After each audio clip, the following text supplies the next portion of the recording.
Bloomberg Audio Studios. Podcasts, radio, news. This is Bloomberg Businessweek. Insight from the reporters and editors who bring you America's most trusted business magazine, plus global business, finance, and tech news. The Bloomberg Businessweek podcast with Carol Massar and Tim Stenovec from Bloomberg Radio. All right, now let's get to those minutes from that last Fed meeting, which was, of course, March 20th. We want to head over to Bloomberg News international economics and policy correspondent Michael McKee. Mike is live in Washington, D.C. at the Federal Reserve. Mike. Well, recent data, including today's CPI reports, have eclipsed the value of the minutes in terms of monetary policy. They show, as expected, great concern and uncertainty among officials about the path of inflation, the outlook for the labor market, and growth. Participants generally noted their uncertainty about the persistence of high inflation, the minutes say, and expressed the view that recent data did not increase their confidence that inflation was moving sustainably down to 2%. And of course, today's CPI reading will contribute to that. There was even some disagreement about rate cuts this year. Almost all participants judged that it would be appropriate to move policy to a less restrictive stance at some point this year. Almost all is Fed speak for all but one or two, so at least a couple of people disagreed. The news in the minutes actually comes from the committee's discussion of the balance sheet. The staff presented a number of scenarios for reducing the $6.9 trillion level of holdings. The participants generally favored reducing the monthly pace of Treasury holdings runoff by roughly half of the $60 billion a month current cap. Because mortgage bond runoff runs well below the $35 billion monthly cap, the participants saw no need to trim that. The participants judged it would be prudent to begin slowing the pace of runoff fairly soon because there was great concern about repeating the experience of 2019 when runoff went too far, disrupting money markets. A few participants indicated they preferred to continue with the current pace of balance sheet runoff until market indicators begin to show signs that reserves are approaching an ample level. Now, no decisions were made, but it does sound a little bit like we might see the Fed start to trim its reserve holdings and slow QT before we even get rate cuts.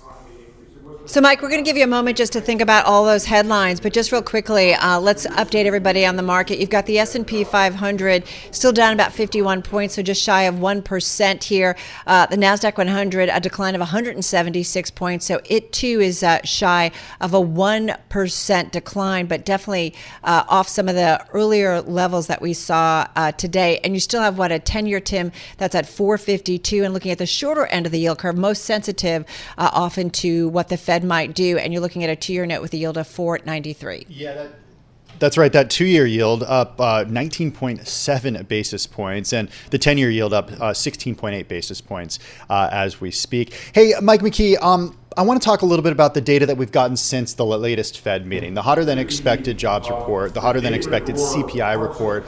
In your mind, does that change at all what these members of the Federal Reserve see as the path to cut rates moving forward? Well, it's a good question. We can look back 3 weeks and see what they saw then, and there was great uncertainty then, but they were leaning in the direction of still being able to cut rates this year and still thinking that disinflation would continue. Those lines are in the minutes. But now that may not be the case. They were looking then at January and February numbers that suggested to them that there might have been some seasonality problems. There might have been some problems with the way the data were put together. But today you have a third CPI reading that suggests that no, there is a stickiness to inflation that they hadn't counted on.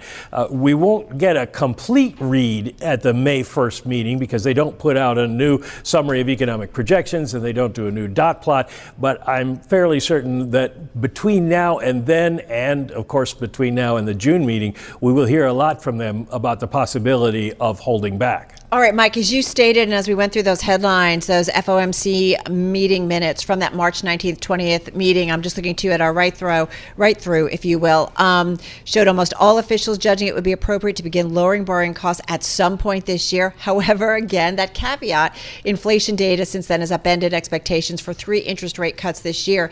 Could those expectations in terms of rate cuts continue to be upended if the data continues to come in strong, particularly the inflation data? Oh, certainly. I mean, we've seen that in the markets today now. Mm-hmm. We, at least when we went into the minutes lockup, the betting was that there would be no rate cuts until November. So we're starting to see this pushed out. And of course, before the Fed began its meetings, we'd heard a number of people say that, or since they began, we've heard a number of members say that they might think we would do fewer rate cuts. Of course, Raphael Bostic saying that he was in favor of only one. Neil Kashkari saying there is a possibility they wouldn't do any. So the markets are now going to be perhaps positioned for the idea of few or no rate cuts this year going forward.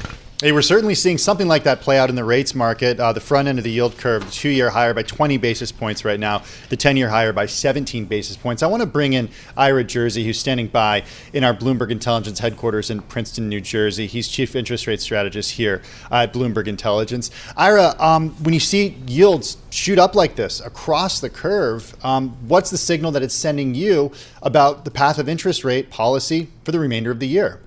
Well, it's up because of the path of interest rate policy, right?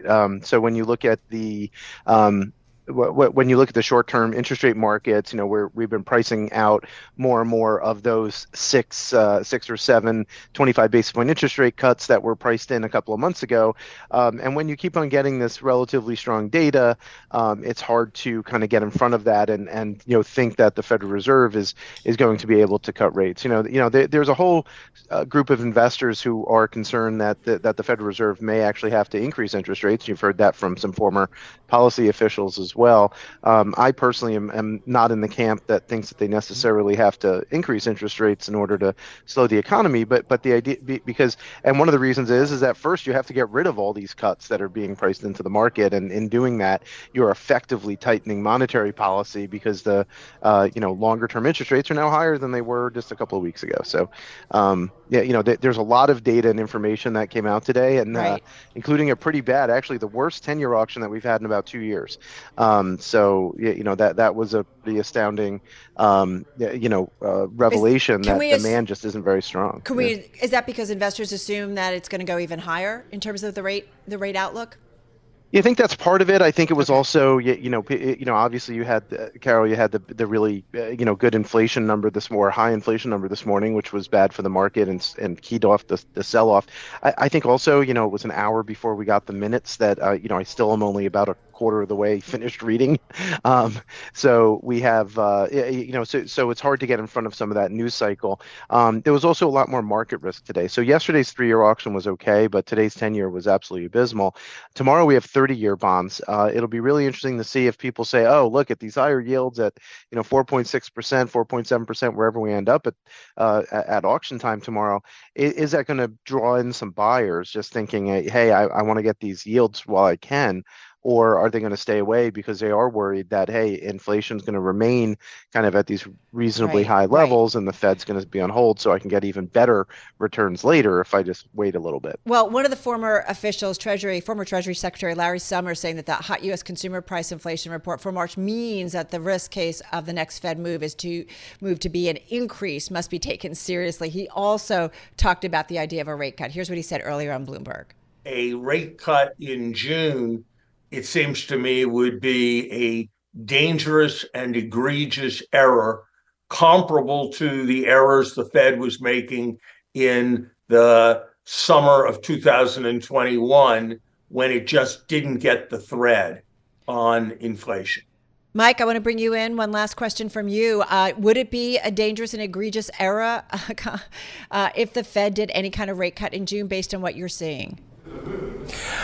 Well, Dangerous and egregious might be a little strong words for it, but I don't think the Fed is going to be rushing into anything like that. Remember, what we're seeing is the markets move and commentators talking about what the markets are doing. They're not talking about what the Fed's doing because the Fed hasn't done anything.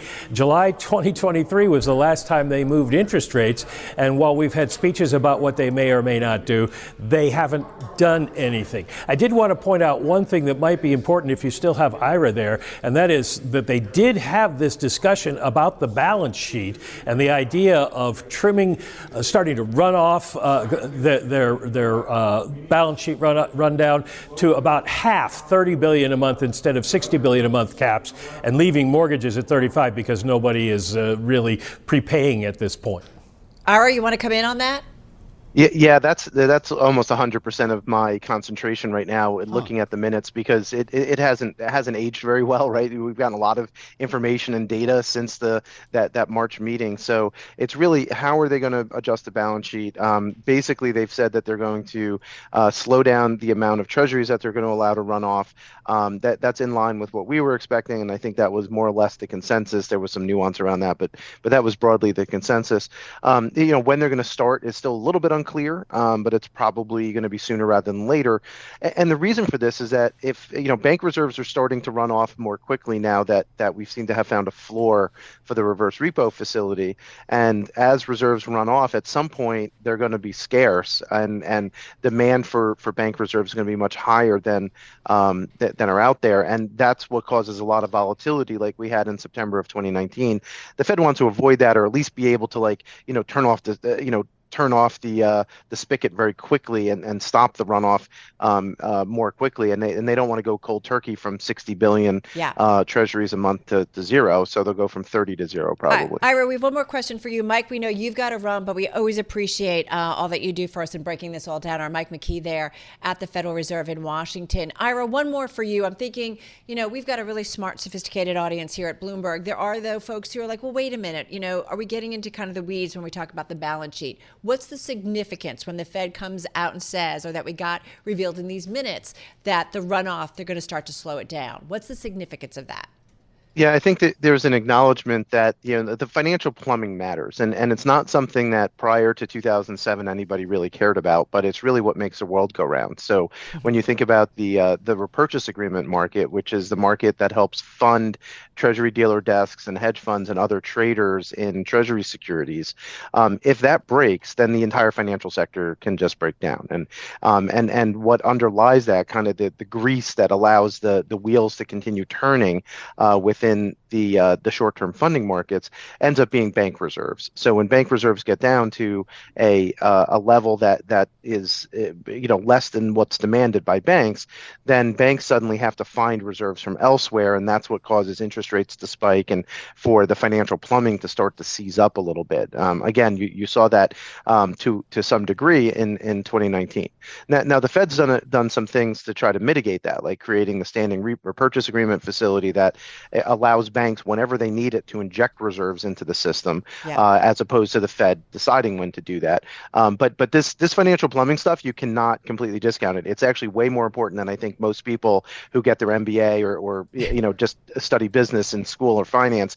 They don't teach this stuff, and this is actually the stuff that really, really matters to the overall market structure and functioning of markets. It's why we love having you here. All right, Ira Jersey, thank you, of our Bloomberg Intelligence team, and our thank once again to Mike McKee out there in Washington. Guys, thank you.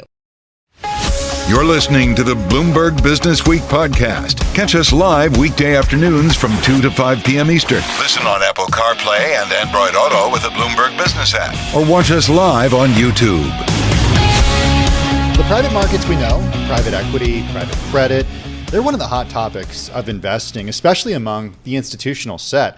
Bloomberg News reporting just last week how a trio of academics has a bold take on the booming $1.7 trillion private credit market. And that is, after accounting for additional risks and fees, the asset class delivers virtually no extra return to investors. So really curious, Carol, what our next guest has to say about that. All right, we welcome in Hartley Rogers. He's executive co-chairman at Hamilton Lane, a private markets investment management firm with $903 billion in assets under management and supervision. Hartley is joining us from our Bloomberg News Bureau in Toronto. Hartley, great to have you here on Bloomberg Businessweek. Like most folks in your world, we like to start macro. When you look at the global environment, where do you see the strengths? Where do you see the risks? You know, Carol and Tim, first of all, thanks for having me on. I think we're pretty bullish in a way about private markets right now. I think the data and stats show continued outperformance in all of the private market segments, including private credit, Tim. And we feel pretty good about how things look. We feel like the risks of significant interest rate rises are low, and therefore there's more predictability as you look out at the world. It may be, especially given today's inflation print, that rates will be a little higher for longer. It may be that we'll see some softening in the U.S. economy towards the end of the year, but we're pretty constructive about the opportunity set, especially in the buyout space. The buyout part of the private markets has been the kind of stalwart, strong part of the markets for decades, and it continues to be that today. Why aren't you concerned about rates going up significantly given the data that we got today? Especially as everybody seems to be pairing bets that, the Fed is going to do cuts. Traders also pairing ECB rate cuts after today's CPI print. So it just feels like the narrative has changed. I think that higher for longer certainly is part of the narrative today. But remember, if you look back at the private markets have been around for a long time. And if you go back 20, 25 years, we were operating in rate environment very similar to the rates that we're in today, and private markets did just fine. And so I'm not a macroeconomist, but I think as I said, our house view is that the chance of rates going up is very low. They may just stay where they are for a little bit longer, but we don't see that as a significant headwind in private markets. Interesting. I mean, what indication to you out there? I know, again, you're not macro, but you have to think about this macro stuff when you're making investments, when you're raising money. What is your outlook for the remainder of the year? What is your outlook when it comes to not just the U.S. economy, but the global economy? Well, I think we feel like there's a chance of a soft landing. I think the U.S. consumer has been very strong. U.S. corporate profitability has been very strong. U.S. productivity is very strong. And so our view is that the U.S. remains a robust economy, but potentially with a bit of a downdraft towards a soft landing. I think globally speaking, there's plenty of opportunity out there. Remember, I come at this from a private market standpoint. I'm not really a public markets broad-based person.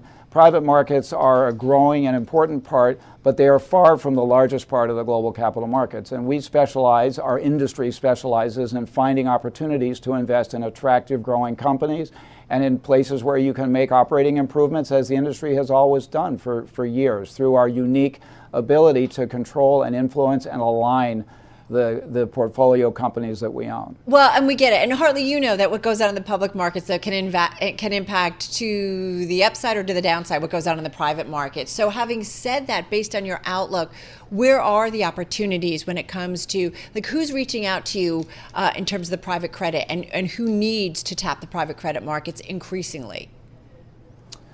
Well, the private credit markets have become a replacement over time for the bank markets as you come in after the GFC, and they've done very, very well. They allow for a different style of investing, both from the investor standpoint and from the investee company standpoint. Many of our buyout funds that we invest in, and you know this, but we're one of the very largest investors in private equity funds in the world. Right. Many of the buyout funds that we invest in tap the private credit markets and are happy to do it because they feel that they're dealing with people that they can have a relationship with, that they can negotiate with. It's a more concentrated group of owners of private credit than when you have a more broadly based financing. And I think they feel that can be very constructive as you're moving a company through its private equity ownership phase. On the investing side, there's a premium for private credit. There has been for a very long time, and there continues to be in our data. And to remind you, we have a very large data set in this area. So we do not agree with what Tim cited those professors as saying in terms of returns not being there in private credit. Well, that's what I wanted to do. And I understand there's just so much information maybe you can share or want to share. But what kinds of returns are you seeing on average when it comes to private credit? And what is the right metric to compare private credit investments against, right? You buy a stock, you're either going to, measure it against the S&P, you're going to measure it against a mid cap or a small cap. Like, there's so many different ways that are more apples to apples. But as you know, in private credit or in private equity, right, there's a lot of investments that certainly fill those buckets. So what is the kind of returns that you are seeing, and how do you measure it? What's the right metric or benchmark? So that's a great question, Carol. And very broad brush, we measure private credit against two things. One is the leverage loan index, and the second is the high yield market index. Because most of what we do is in situations involving some leverage, right? Leverage buyouts, or buildings that are leveraged, or infrastructure investments that are leveraged, things like that. And so we try to look, depending on what we're looking at specifically, we'll find a finer tuned index if we need it. But broadly speaking, we look at private credit against those two things that I mentioned. And I would say in today's environment, obviously, you've got interest rates that have gone up considerably. And so you've got to have a premium to those. So depending on what you're looking at, senior secured or not secured, you're looking at anything from high single digits to low double digits kind of all-in yield. Hey, Hartley, how do you grow private markets, at least for you, beyond institutional investors right now? I mean, do you think that these type of products should be available in 401ks, for example, in retirement products? We absolutely do. These are investments that have benefited sophisticated institutional investors for decades. And there are reasons why some of the best known institutional investors have earned wonderful returns, is because they have had significant allocations to illiquid investment, private market type investments. We see no reason why those should not be made available to the broader public, and particularly through the private wealth type channels. The critical thing to do is make sure you are educating the consumer and educating their advisors to understand how these investments work, and how you think about portfolio construction and exposures to them. But there is no reason why they shouldn't be broadly available. Hey, Hartley, we're running up against the clock. 10 seconds left. You're in Canada because Hamilton Lane is expanding its presence in Canada. Why are you so bullish on Canada right now? Well, Canada is a great market. It's very sophisticated financially. They have some of the strongest financial institutions in the world in terms of their investment reach and scope. So that's very important for us to be in dialogue with these people and to work with them. Right. Plus, Canada represents a tremendous opportunity for investment in things like infrastructure. So appreciate it. Thank you so much. Hartley Rogers, Executive Co-Chair over at Hamilton Lane in our Toronto Bureau. This is Bloomberg. You're listening to the Bloomberg Businessweek podcast. Listen live each weekday starting at 2 p.m. Eastern on Apple CarPlay and Android Auto with the Bloomberg Business app. You can also listen live on Amazon Alexa from our flagship New York station. Just say, Alexa, play Bloomberg 1130.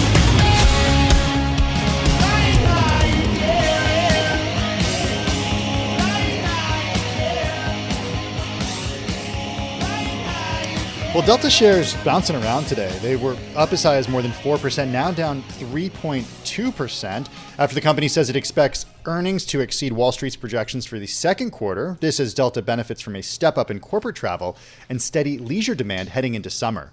We got Mary Schlangenstein, Bloomberg News U.S. Airlines reporter, joining us right now from our Dallas bureau. And Mary, I got to tell you, Carol and I were talking. We're looking at the chart throughout the day. We're wondering why. Quite a swing. Shares were up 4%. And then now they're down 3%. What's going on here?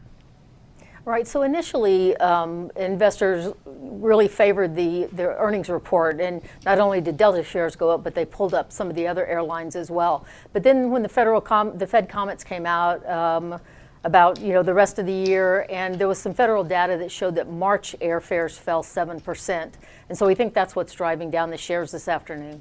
Yeah, it's interesting. U.S. inflation data released did show airfares dropping about 7.1% in March from the prior year. Biggest decrease since November. I will say that was Carol's guess. That was I will give Carol full credit. That was your guess. Well, just reading through on all of you guys who are reporting. But it is interesting. Mary, you follow this sector. So more broadly, though, strong report from Delta?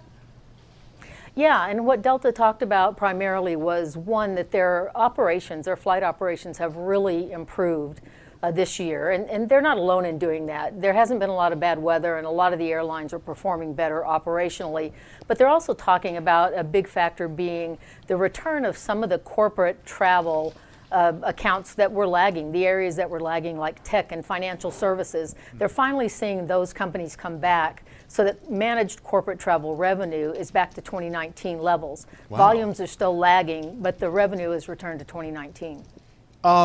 Remind us, Mary, about where Delta gets its revenue mix in terms of domestic versus international here. Yeah, they're still more heavily domestic, but the differentiator for Delta is so much of their revenue comes from premium products. So in the first quarter, their premium product revenue rose 10%, main cabin only rose 4%, and that's been a pretty consistent thing for them. They really focus on that premium customer, and their sales, have been leaning more toward that area for some time. But since they're more heavily domestic, how much were they affected by a potential slowdown in domestic travel and an increase of late in international travel? So international travel has been really strong since last year, and Delta's saying it continues to be really strong.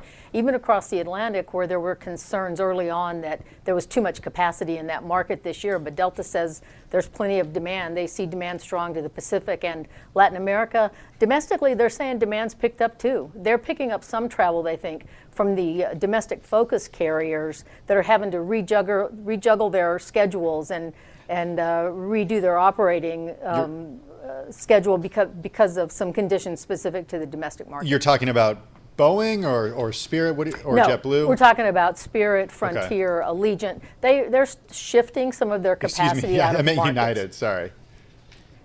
No, not United okay. or Boeing. No, we're talking about the domestic focus carriers like Spirit, Allegiant, even JetBlue to some extent. Okay. Hey, Mary, one thing I wanted to ask you, the CEO, Ed Bastian, saying in your story that you noted is that while revenue acceleration has brought the carrier back fully to 2019 levels, you just said that earlier, volume remains 85 to 90% of pre-pandemic levels. Does that mean, Delta has more of a runway to kind of grow that and grow the revenue line? Or is it, how is the industry rethinking about the levels that were pre-pandemic and where we are? Do we go back to those levels at some point? Yeah. Well, on business travel in particular, I think that they believe that there's some segment of that volume that's just not going to come back because they're still seeing a permanency to some of the changed travel patterns where people are taking, to blend leisure travel and business travel. So their business trip may be longer. They maybe aren't traveling as frequently as they did before. So I think part of the volume is always going to be gone. I think the revenue, even on non-business travel, has exceeded 2019 levels already, and so has the volume for leisure travel. Mary, my head is on the equipment providers, Airbus, Boeing, Embraer, Bombardier, all of which provide aircraft to Delta. I'm wondering, since it does have a mixed fleet, was there any commentary about Boeing on the call? Not a lot. Delta does primarily fly Boeing aircraft. They don't currently fly the MAX. They have the MAX 10 on order, but they don't expect to receive that for about 3 years yet. But what CEO Ed Bastian did say was that, safety is a top priority across the industry, and that every day, that's the top priority for every airline. So he didn't comment specifically on Boeing, and he didn't comment specifically on the safety incidents that have been occurring across the industry recently, but just said that's a top priority. He did say in an interview I had with him yesterday that he knows the new chairman at Boeing, is familiar with him, and he expects that at some point he will talk to him about any concerns about Boeing itself. Has there been any chatter about them changing their order of those new MAX planes that have not yet been delivered to Airbus, if that is even a possibility, given the Airbus supply constraints? They just placed that order recently. They haven't had it for very long. And I don't think there's any consideration at this point. The deliveries are due farther out. That gives plenty of time for the MAX 10 to be certified before their deliveries come up, and even for Boeing to catch up on some production. So I don't think that's being considered right now. Yeah, I'm looking at, I just got to say, the overall industry, as you said, S&P 500 Supercomposite Airlines Index, which was up 1.7% at its highs earlier today, it's now down about 3.5%. So we're seeing pressure pressure, as you said, from some of that commentary about airfares. Having said this, Mary, what does Delta maybe tell us? Not every airline we know, it's not apples to apples, but what does it say about some of the other ones that will report throughout the earnings season, if anything?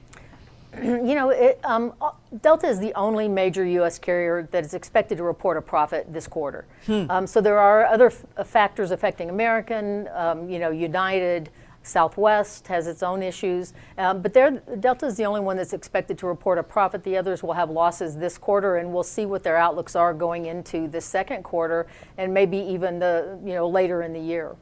Really fascinating. All right, Mary, always appreciate it and your insight.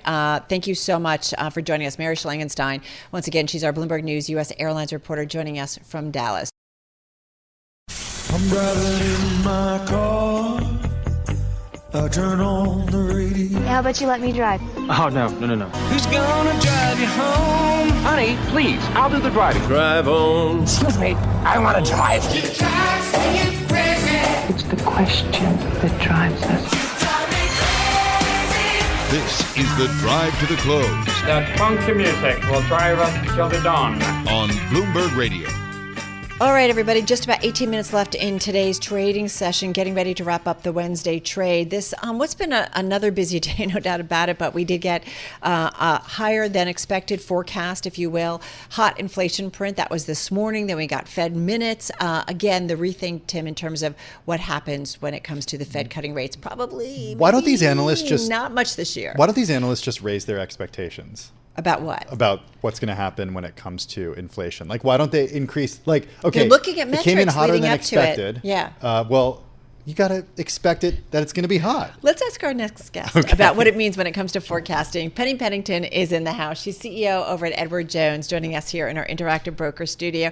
It is interesting. Forecasting, not a perfect science. You guys have to deal with it too in terms of what you think is going to happen with the markets. What do you feel like you can kind of securely hang your hats on when it comes to the investment environment this year? Well, what you can securely hang your hat on is that we don't have a crystal ball. And so, as one financial advisor I talked to this morning said, a good plan is better than a poor prediction.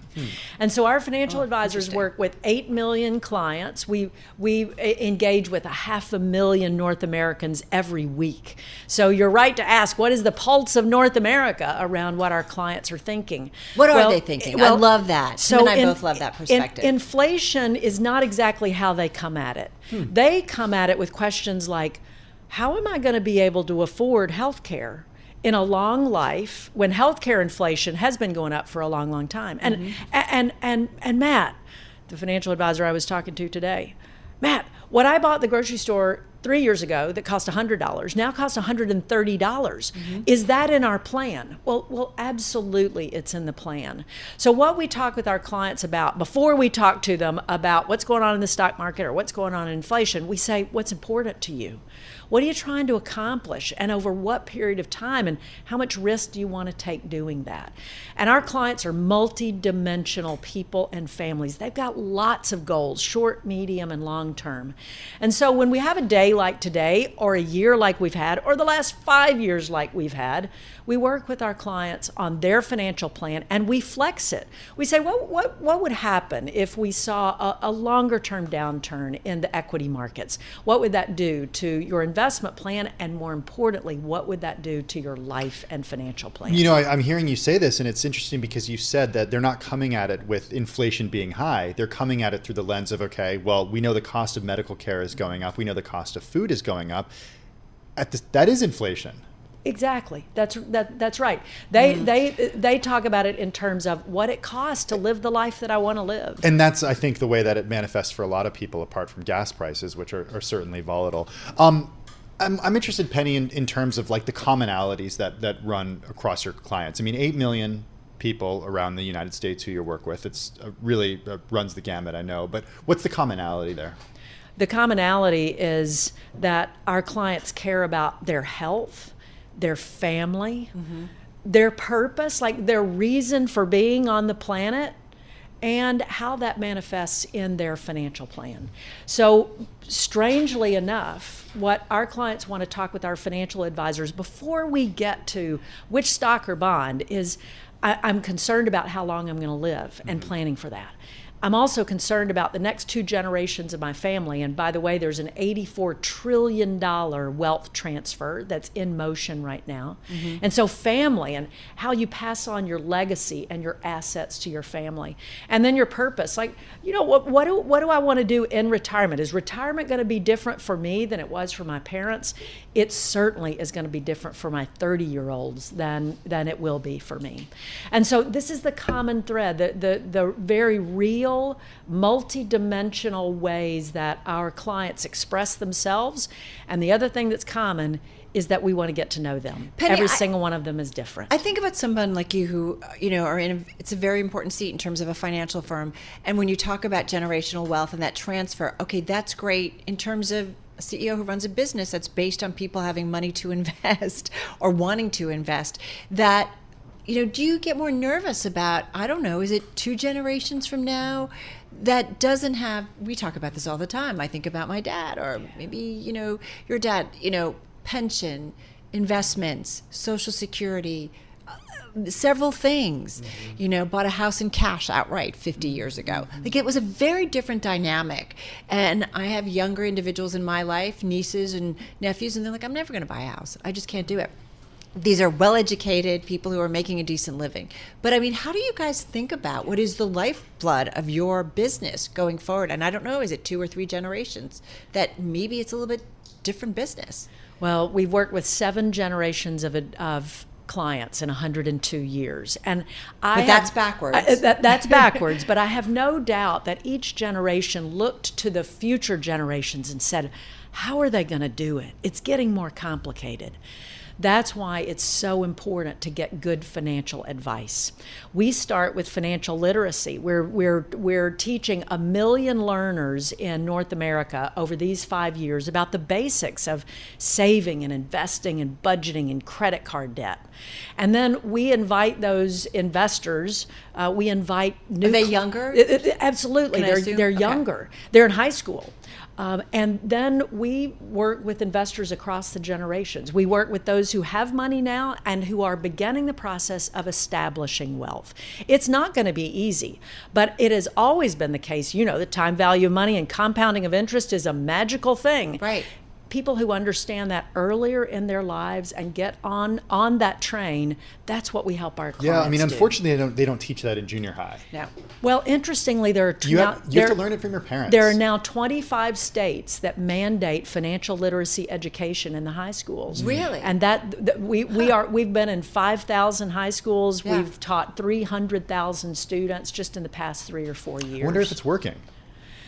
What we have learned from those students is that their confidence is 53% higher, and they're over 60% more likely to start the process of investing. It's not magical to them at that point. It's become far less abstract, and it's become something that they could imagine would be part of their lives. Do you think we'll need to get to a point, and forgive me, I know we're kind of getting existential a little bit, or bigger macro. We've got about 30, 40 seconds left here, but we get to a point where you're born in the government or something is put aside for people just because we don't have the retirement plans like that companies used to do in terms of pensions and so on and so forth. I understand 401k, but that's a little bit more active on an individual's part. Do we get to a point where there's government involvement? Just quickly.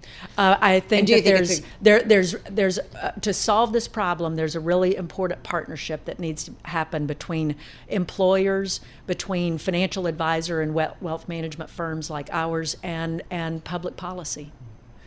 So appreciate it. I know we were going to talk a lot more Fed and stuff, but this was, I think, really smart because I just think about kind of what the future is in terms of the investment world. Thank you so much. With you. Really appreciate it. Penny Pennington, she's the Chief Executive Officer of Edward Jones. She sees a lot, so does her team, joining us here in our Bloomberg Interactive Broker Studio. This is the Bloomberg Businessweek podcast, available on Apple, Spotify, and anywhere else you get your podcasts. Listen live weekday afternoons from 2 to 5 p.m. Eastern on Bloomberg.com, the iHeartRadio app, TuneIn, and the Bloomberg Business app. You can also watch us live every weekday on YouTube and always on the Bloomberg Terminal.